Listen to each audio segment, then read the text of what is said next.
রাস্তার ধারের পুকুর পাড়ে পড়ে রয়েছে বেশ কয়েকটি রহস্যময় বস্তা, আর তা ঘিরেই বুধবার তীব্র আতঙ্ক ছড়িয়ে পড়ল চাঁচলের মানিকনগর মোড় সংলগ্ন এলাকায়। উত্তর দিনাজপুরের রায়গঞ্জ ব্লকের রুনিয়া গ্রামে কুলিক নদীর একটি শাখা ক্যানেলের ওপর বহু পুরনো নাওঘাটা ব্রিজ পুনর্নির্মাণের কাজ চলাকালীন বিপত্তি। প্রশাসনের পক্ষ থেকে ক্যানেলের ওপর তৈরি করা বিকল্প রাস্তাটি জলের তলায় চলে যাওয়ায় এলাকায় ব্যাপক আতঙ্ক। আসন্ন রথযাত্রা উৎসব যাতে সম্পূর্ণ শান্তিপূর্ণ এবং সুশৃঙ্খলভাবে সম্পন্ন হয় তা নিশ্চিত করতে তৎপর উত্তর দিনাজপুর জেলা পুলিশ। এই উদ্দেশ্যে ইটাহার ব্লকের বিভিন্ন রথযাত্রা উৎসব কমিটি এলাকা এবং রথ পরিক্রমার রাস্তাঘাট সরজমিনে পরিদর্শন করলেন জেলার শীর্ষ পুলিশ আধিকারিকরা। বৃহস্পতিবার রথযাত্রা উৎসব, এই উপলক্ষে সেজে উঠেছে কালিয়াগঞ্জের ঐতিহ্যবাহী নাট মন্দির প্রাঙ্গণ।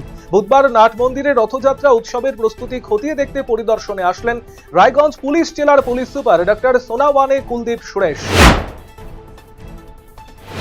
রথযাত্রা উৎসবের প্রস্তুতি তুঙ্গে মালদা জেলার গাজল ধর্মতলা মোড় এলাকায় জগন্নাথ কমিটির উদ্যোগে জোর কদমে চলছে রথযাত্রার প্রস্তুতি। কালিয়াগঞ্জের ২ নম্বর ধনকৈল গ্রাম পঞ্চায়েতের নতুন প্রধান নির্বাচিত হলেন বিজেপির তারিণী দেব শর্মা। বুধবার কালিয়াগঞ্জ ব্লক প্রশাসনিক কর্তাদের উপস্থিতিতে ধনকৈল গ্রাম পঞ্চায়েতের নতুন প্রধান নির্বাচন সভা অনুষ্ঠিত হয়।